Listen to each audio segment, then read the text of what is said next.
नमस्कार। स्थानीय सञ्चारमा नयाँ आयाम समाज रूपान्तरणमा हाम्रो अभियान तपाई हेर्दै हुनुहुन्छ सङ्घा जिल्लाकै पहिलो टेलिभिजन लक्ष्मी टेलिभिजन। हामीलाई विश्वको जुनसुकै ठाउँबाट पनि www.laxmitv.com लगइन गरेर अर्थात नेट टिभी एप्सबाट पनि हेर्न अनि सुन्न सक्नुहुनेछ। समाचारमा स्वागत छ। म टीकाराम अधिकारी। नेपाल भारत सीमा क्षेत्र दार्चुला जिल्लाको व्यास नगरपालिका 1 छाम्रुङ गंगामा बुधबार स्थापना गरिएको सशस्त्र प्रहरी बल नेपालको सीमा निगरानी चौकी बीओपी ले 2 दिन देशबीचको सीमा वरपर गस्ती सुरु गरेको छ। बिहिबार प्रहरी टोली महाकाली नदी किनार र सीमा क्षेत्र वरिपरि गस्ती गरेको थियो। बिहिबारबाटै सीमा जोडिएको महाकाली नदीमाथिको काठे पुल, सीता पुल र गृह मन्त्रीका सुरक्षा सल्लाहकार प्राध्यापक इन्द्रजित राईसँग भारतीय एसएसपी का प्रतिनिधिले कुराकानी गर्नुभएको छ। कुराकानीका क्रममा छाङलिङ सुरक्षा निगरानी पोस्टका प्रमुख सशस्त्र प्रहरी निरीक्षक लिली बहादुर चन्द पनि सहभागी रहनु भएको थियो। चौकी स्थापना भएको भोलिपल्ट सशस्त्र प्रहरीका जवानहरू आवश्यक हतियार र बन्दोबस्तीका सामान व्यवस्थापनमा व्यस्त रहनुभयो। आवश्यक हतियार र सरसामान नेपाली सेनाको हेलिकप्टरले केही माथि झारेको थियो। भारतले नेपाली भूमि कालापानी लिपुलेख क्षेत्रमा अतिक्रमण गरी तिब्बतको मानसरोवर जाने सडक बनाउन थालेपछि सरकारले सशस्त्र प्रहरी बल नेपाल बोर्ड आउन पोस्टको स्थापना गरेको हो।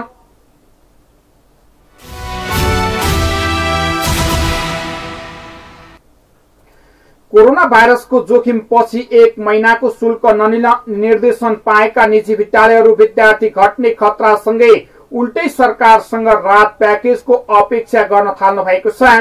महामारीको जोखिम र कोरोनाका लागि वा बन्दाबन्दीको समय थप भई नयाँ शैक्षिक सत्र सञ्चालनमा अन्यल बढेकाले भर्नाका समयमा हुने आम्दानी गुम्न नपुगी आफूलाई आर्थिक संकट पर्ने देखिएको गुनासो विद्यालय सञ्चालकहरूले सरकारसँग गर्नु भएको छ। नेपाल सरकार मन्त्री परिषदको गत चैत्र 16 गतेको निर्णय अनुसार निजी संस्थागत विद्यालयले आवास शुल्क बाहेक 1 महिनाको शुल्क छुट दिनुपर्नेमा हालसम्म सोको कार्यान्वयन भइ नसकेको वा अभिभावकले पनि नतिर्ने भएकाले अनलाइन शिक्षाका नाममा शुल्क लिन नपाइने नीतिलाई भने यो विद्यालयले पालना गरेको छ।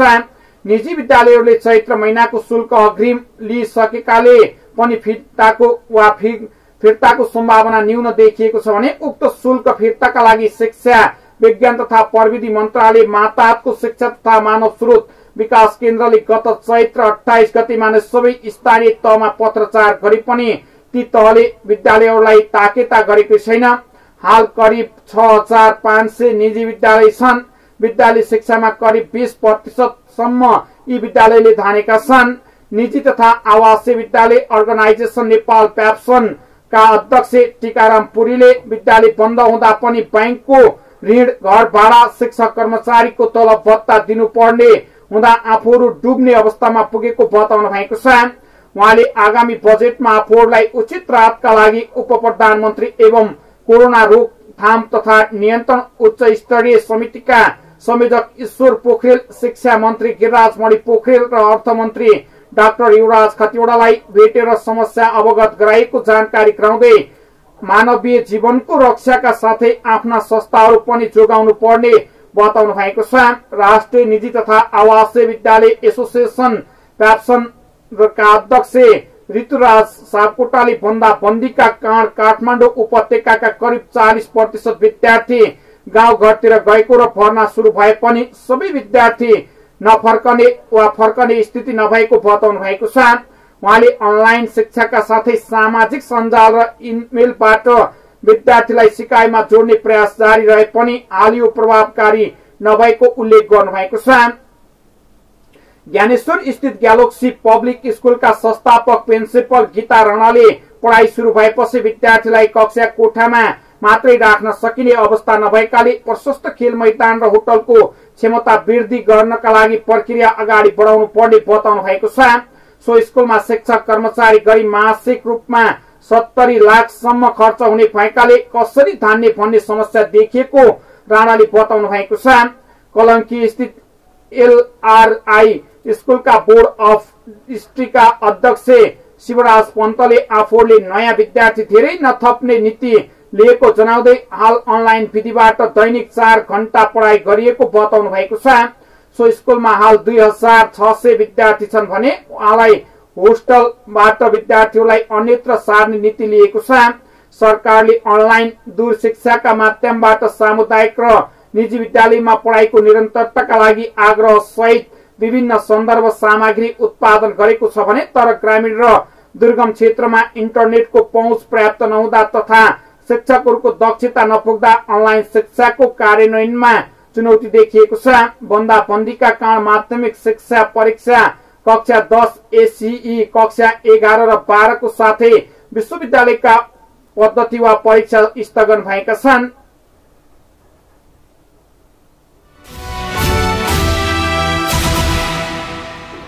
नेपालमा हालसम्म 246 जना संक्रमित फेला परेका छन्, जसमध्ये 198 जना पुरुष तथा 48 जना महिला रहेका छन्। यसमध्ये 35 जना निको भइसकेका छन् भने संक्रमित मध्ये धेरै 20-50 उमेर समूहका रहेको स्वास्थ्य तथा जनसंख्या मन्त्रालयले जनाएको छ।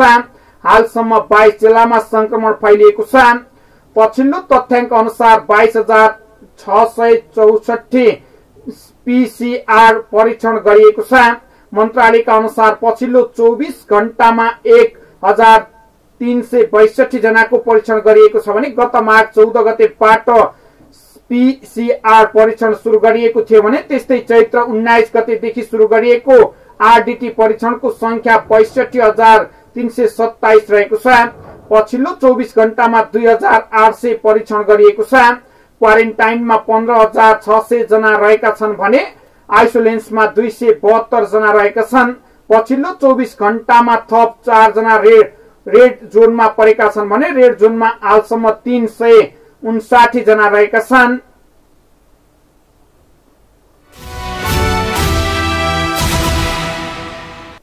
प्रमुख प्रतिपक्षी दल नेपाली कांग्रेसले संसदीय दलको बैठक बोलाएको छ। सरकारले नीति तथा कार्यक्रममाथि छलफल गर्ने कांग्रेसले संसदीय दलको बैठक बोलाएको प्रमुख सचेतक बालकृष्ण खाँडले जानकारी दिनुभएको छ। शुक्रबार अपराह्न 4 बजे संसदमा राष्ट्रपति विद्यादेवी भण्डारले सरकारको नीति तथा कार्यक्रम प्रस्तुत गर्ने कार्यसूची छ। कांग्रेसले शनिबार 1:30 बजे संघीय संसद भवन नयाँ बानेश्वर स्थित लोसे हलमा बैठक बोलाएको छ। बैठकले समसामयिक राजनीतिक साथै सरकारको नीति तथा कार्यक्रमका विषयमा पनि आफ्नो धारणा बनाउने खाँडले जानकारी दिनुभएको छ। कोरोना भाइरस रोकथाम तथा नियन्त्रण, भारतद्वारा अतिक्रमित नेपाली भूमि लगायतका विषयमा छलफल हुने उहाँले बताउनु भएको छ। कोरोना भाइरसको संक्रमण बढ्दै गएकाले सरकारलाई गम्भीर बनाउने विषयमा पनि छलफल हुने उहाँले जानकारी दिनुभएको छ।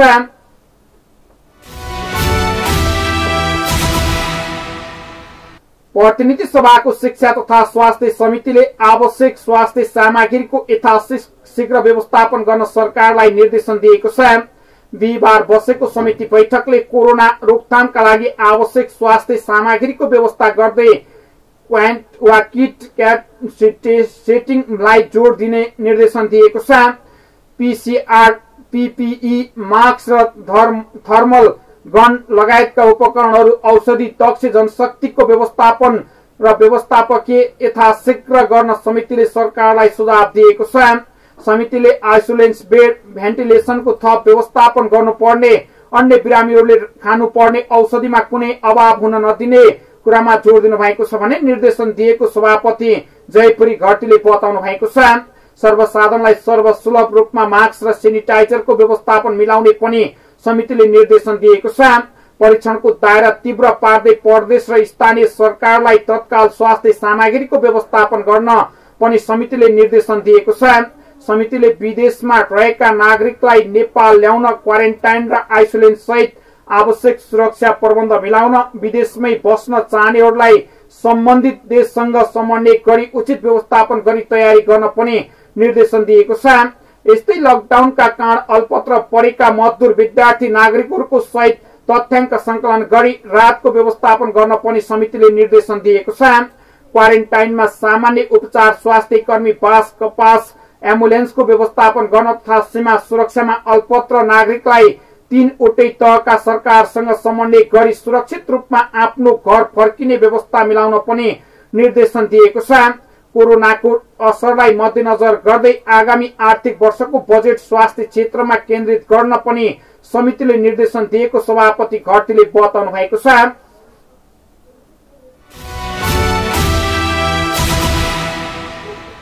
स्याङ्जाको गल्याङ नगरपालिकामा छिमेकी मुलुक भारतबाट केही व्यक्तिहरू प्रदेश नम्बर 5 र गण्डकी प्रदेशको नाका रामदी भन्दा बाहिरी सीमाबाट वा अन्य नाकाहरूबाट पनि आइरहेको सूचना आएको भन्दै गल्याङ नगरपालिकाले त्यसतर्फ ध्यानाकर्षण गरेको छ।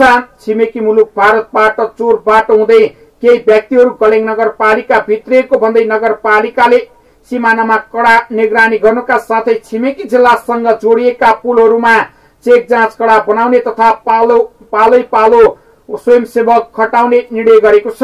त्यसै सन्दर्भमा स्याङ्जाको गल्याङ नगरपालिका वडा नम्बर 1 र पाल्पाको बगनासकाली वडा नम्बर 6 र स्याङ्जाको गल्याङ नगरपालिका वडा नम्बर 1 जोड्ने पुल र पाल्पाको रोम्बा गाउँपालिका वडा नम्बर 1 र गल्याङ नगरपालिका वडा नम्बर 1 जोड्ने मालुङ्गामा जोड्ने पुल चेक जाँचलाई कडाई गर्ने भएको गल्याङ नगरपालिका वडा नम्बर 1 का वडा अध्यक्ष गणेश प्रसाद बस्यालले जानकारी दिनुभएको छ। उहाँले भन्नुभयो, गल्याङ नगरपालिका वडा नम्बर 5 पाखीचोट रहेको झोलुङ्गे पुल र पक्की पुल हेर्नका लागि 5 जना स्वयंसेवक खटाएको गल्याङ नगरपालिका वडा नम्बर 11 का अध्यक्ष शंकरदेव अधिकारीले बताउनु भएको छ भने गल्याङ नगरपालिका वडा नम्बर 9 बेलचौर र रामपुर नगरपालिका सिक्वा डाँडा जोड्ने र गल्याङ नगरपालिका वडा नम्बर 9 आँपचौर र ठूलो हुँगी सिद्ध बाबा जोड्ने 2वटा झोलुङ्गे पुल हेर्नका लागि 2 जनालाई खटाएको गल्याङ नगरपालिका वडा नम्बर 9 का वडा अध्यक्ष हरिलाल खनालले जानकारी दिनुभएको छ। स्वयंसेवकहरूलाई प्रतिदिन 650 रुपियाँ दिने समेत निर्णय गरिएको नगरपालिकाले जनाएको छ। त्यस्तै गरी गल्याङ नगरपालिका वडा नम्बर 1 ले आफ्नो वडामा सुरक्षा व्यवस्थापन कसरी गर्ने, दीर्घ रोगीहरूका लागि औषधि व्यवस्थापन गर्ने, जिल्ला भन्दा बाहिरबाट आउनेहरूलाई सार्वजनिक माध्यमिक विद्यालयमा क्वारेन्टाइन निर्माण गर्ने, खाना बस्नको लागि राम्रो व्यवस्थापन गर्ने, कुनै पनि घर वा गाउँमा जोसुकै वा जुनसुकै ठाउँमा आएको भए पनि वडा कार्य समितिलाई जानकारी गराउने, उनीहरूलाई क्वारेन्टाइनमा राख्ने कार्यमा अगाडि बढ्न समेत गल्याङ नगरपालिका वडा नम्बर 1 का वडा अध्यक्ष गणेश प्रसाद बस्यालले आह्वान गर्नुभएको छ। उहाँले भन्नुभयो, यो बेला हामी सबै बचेर अरूलाई बचाउने बेला भएको बताउँदै यो कोरोना भाइरसको समाधानका लागि सबै मिलेर समाधान गर्न समेत आह्वान गर्नुभएको छ। कुनै पनि मालवाहक गाडीहरू लोड हुन सकेका छैनन्। खाद्यान्न पनि बन्द गर्न पर्ने अवस्था आयो र खाद्यान्नको पनि कुनै सवारी साधनहरू आज चलेका छैनन् र यो पुलको विषयमा अझै पनि हामी एउटा निचोडमा पुग्नु जरुरी देखेको छु मैले। पुललाई बन्द गर्ने त भनियो, हामी सबैको उद्देश्य पुलबाट एकद्वार प्रणालीबाट मानिसहरू आउनु, विभिन्न नाकाबाट आउँदा ती मान्छेहरूको जानकारी पनि नहुने, तथ्याङ्क पनि नआउने र कहाँको मान्छे आउँदैछ भन्ने कुरा जानकारी नहुने हुँदा बरु रामदीकै मूल पुलबाटै आयो भने ती मान्छेहरूको जानकारी हुन्छ। अब त्यसलाई कसरी हामीले रोकथाम गर्ने, जस्तो रामदीमै अझ चेकजाँच कडाइ गर्ने कि अब हाम्रो पुलमा तारबार गर्ने कि हैन, के गर्दा उचित हुन्छ। अब यो अलिकति उत्तरदायित्व हिसाबले फेरि कहीँ पुल बन्द गरेको भनेर म्यासेज जान पनि भएन हैन, बाटोमा खाल्डो बने गरे त्यहाँ वडामा त भन्दाखेरि त्यो पनि नराम्रो हाम्रो खबर जाने किसिमले हामीले व्यवहार नगरौँ र के गर्दा उचित हुन्छ त्यो बारेमा ठोस धारणा बनाऊ। अनि यो क्वारेन्टाइनको विषयमा जस्तो भान्से राख्ने भन्यो, हामीले भान्से राख्ने हो भने को राख्ने, अब हामीले निर्णय गर्नुपर्ने बेला हो, अब ढिलो गर्नु हुँदैन। फल्नाले भान्सेको काम गर्नुहुन्छ भनेर आउनु पर्यो, हामीले दिनको 650 रुपियाँ उहाँलाई ज्याला दिन्छौँ जसले संहिता कार्यान्वयनसँगै पाल्पामा पर्यटकीय विकासले पनि गति लिएको अवस्थामा विश्वव्यापी फैलिएको कोरोना भाइरसको संक्रमण यतिखेर ठूलै चुनौती बनेको छ। पर्यटन क्षेत्रमा आशा एवं विश्वासका साथ पछिल्ला समयमा ठूला लगानी भित्रिने क्रमले पनि गति लिएको छ। कोरोना पूर्व पर्यटन लक्षित उद्योग वा रेस्टुरेन्ट खुल्ने क्रम बढ्दै गएको नै पर्यटकीय नगरी लुम्बिनी पोखराको बेस भागमा स्थित पाल्पा भएर बाह्य पर्यटकको आगमनले पनि यहाँको पर्यटनमा चहलपहल बढाएको छ। हालसम्मको अवस्था हेर्दा लुम्बिनी र पोखरा आउने बाह्य पर्यटक पाल्पा घुमेर मात्र फर्कने गर्छन्। 2072 सालमा आएको विनाशकारी भूकम्पको असर पनि पर्यटन पूर्वाधारमा कार्यमा जिल्लाहरूमा एकपछि अर्को हुँदै अगाडि बढेको छ। भूकम्पको महामारी खेपेका जिल्लाका व्यवसायले भूकम्प पश्चात पर्यटन क्षेत्रको गति लिएसँगै पर्यटनको आगमन बाक्लिँदै जाँदा पर्यटन व्यवसायहरू एक किसिमको खुशी तथा हौसला थपिँदै गएको थियो। तर व्यवसायमा बामे सर्दै गरेका पाल्पाका पर्यटन व्यवसाय भने अहिले विश्व नै आतंकित मचाउने कोरोना भाइरस संक्रमणबाट मारमा परेका छन्। ठूलो लगानीमा पर्यटनलाई लक्षित गरी व्यापार व्यवसाय सञ्चालन गरेका पर्यटन व्यवसायलाई कोरोनाको कहरले नराम्रोसँग असर पुर्याएको छ। कोरोनाका कारणले व्यवसाय नै ठप्प भएपछि होटल, रेस्टुरेन्ट, घरवास, होमस्टे वा गरिएका लगानी यतिखेर निकम्मा भएका छन् भने ओकल्नु न निल्नु भएका छन्। पाल्पा जिल्लामा होटल व्यवसाय संघका 1060 होटल तथा रेस्टुरेन्ट सञ्चालनमा छन्। तीमध्ये पर्यटन व्यवसायलाई लक्षित गरेर 100 को हाराहारीमा पर्यटन तथा रेस्टुरेन्टहरू रहेका छन्। पर्यटनका लागि खोलिएका व्यवसायमा 2000 करोडदेखि 50 करोडसम्मको लगानी परेको होटल व्यवसाय महासंघ पाल्पाका अध्यक्ष मोहन श्रेष्ठले बताउनु भएको छ। कोरोनाको कहरले समग्र पाल्पाको पर्यटन व्यवसाय नै खराबमा रहेको छ। पर्यटन क्षेत्रमा भविष्य खोजेका वैदेशिक रोजगारबाट स्वदेश फर्केका युवाहरूमा अहिलेको विश्व परिवेशले गर्दा व्यवसायबाटै पलायन हुने हो कि भन्ने स्थिति सिर्जना भएको छ। अध्यक्ष श्रेष्ठले भन्नुभयो, उहाँका अनुसार यहाँ होटल तथा रेस्टुरेन्ट क्षेत्रमा घर परिवारका सदस्य बाहेक करिब 3500 नागरिकले प्रत्यक्ष रोजगार पाउनु भएको छ। उहाँहरूलाई काम गर्ने वातावरण नहुँदा साँझ बिहान गुजारा चलाउन अप्ठ्यारो छ। लगानी गर्ने वातावरण नेपालमा नहुँदा हुँदै पनि बाहिरबाट आएका युवा पछिल्लो समय पर्यटन क्षेत्रमा लगानी गर्नका लागि कसिनु भएको छ। व्यवसायमा बामे सर्दै गरेको अवस्थामा लामो समयसम्म ढोका नै लगाएर व्यवसाय बन्द गरेर बस्नु पर्दा ऋणको बोझ थपिएको रामपुरका पर्यटन व्यवसाय शिव पाण्डेले बताउनु भएको छ। उहाँले 2.5 करोडको लागतमा पर्यटनलाई लक्षित गरेर पौडी वा पोखरी सहितको नमस्ते होटल तथा रेस्टुरेन्ट एवं पार्टी प्यालेस नेपाल भ्रमण वर्ष 2020 को सुरुवातमा सञ्चालन गर्नु भएको छ। सुरुवातीको क्रम नै व्यवसायमा साँचो लगाउनु पर्ने अवस्था आउँदा समस्या परेको उहाँको गुनासो छ। उहाँले भन्नुभयो, रामपुरमा भित्रिएका पर्यटकलाई लक्षित गरेर व्यवसाय सुरु गरियो। प्रारम्भिक चरणमा नै व्यवसायमा नराम्रोसँग मार परेको छ। लगानी ठूलो छ तर व्यापार व्यवसाय ठप्प छ। लगानी गरेको ऋण र ब्याजले डुबाउने हो कि के हो पिरलो परिरहेको छ। उहाँले भन्नुभयो, कोरोना भाइरस संक्रमणको त्रास सुरु भएदेखि व्यापारमा शून्यता छाएको अर्का व्यवसाय होटल भ्यू श्रीनगरका सञ्चालक महेन्द्र श्रेष्ठले बताउनु भएको छ। होटल श्रीनगर यहाँको पर्यटन क्षेत्रलाई मध्यनजर राखेर सञ्चालन गरिएको रामपुरको पहिलो होटलका रूपमा रहेको छ। ग्राहकको उपस्थितिले काममा भ्याइ नभ्याइ हुन्थ्यो। अहिले विगत 2 महिना यता भने व्यवसाय चौपट बनेको छ। बैंकबाट लिएको ऋण बुझाउन र कामदार पाल्न अप्ठ्यारो परेको श्रेष्ठले गुनासो पोख्नु भएको छ। उहाँको व्यवसायमा करिब 3.5 करोड भन्दा बढीको लगानी परेको छ। पाण्डे र श्रेष्ठ जस्ता पर्यटन व्यवसायलाई लक्षित गरेर व्यवसाय चलाएका 100 व्यवसायहरू कोरोना भाइरस संक्रमणबाट बस्न जारी बन्दाबन्दीको बढी मारमा हुनुहुन्छ। पर्यटकलाई लक्षित गरी करोडौं रकम खर्च गरेर स्तरीय खालका होटल रेस्टुरेन्ट खुल्ने क्रम पाल्पामा बढ्दो थियो। स्याङ्जामा पछिल्लो 5 वर्ष यता पर्यटन क्षेत्रमा लगानी बढिएको छ। जिल्ला सदरमुकाम तानसेन बजारमा पर्यटनको बाक्लो उपस्थितिले होटल रेस्टुरेन्ट भरिए जस्तै पाल्पामा पनि विभिन्न खालका होटल व्यवसायहरू भरिन थालेका थिए। विगत 2 महिना यता भने व्यापार व्यवसाय ठप्प हुँदा पर्यटन प्रवर्धन व्यवसायलाई कोरोनाको कहर नराम्रोसँग गाजेको छ। पर्यटन लक्षित खोलिएका घरवास होमस्टे पनि सुनसान छन्। बाह्य पर्यटक जिल्लामा भित्रिने क्रम बढ्न थालेपछि घरवासहरू खोल्ने क्रम यहाँ होडबाजी नै चलेको छ। होमस्टे व्यवसाय संघ पाल्पामा यहाँ सामुदायिक र निजी गरी 14 घरवास दर्ता भइसकेका छन्। सामुदायिक तानसेन नगरपालिका 13 स्थित पौवा गुम्बा, तानसेनकै दमकडा स्थित सामुदायिक कृषि महिला तिनाउ गाउँपालिका भित्र सुके ताल जुक्ली गाउँ रहेका छन् भने अन्य 5 सामुदायिक घरवास रहेका छन्। निजीतर्फ सदरमुकाम तानसेन बजार भित्रै 9वटा घरवास सञ्चालन छन्। यी सबै घरवास पर्यटन लक्षित हुन् भने घरबाटै बाहिर निस्कन नपाएपछि घरवास तथा अन्य व्यापार व्यवसाय प्रभावित बन्न पुगेको होमस्टे व्यवसाय संघ पाल्पाका अध्यक्ष मनमोहन श्रेष्ठले बताउनु भएको छ।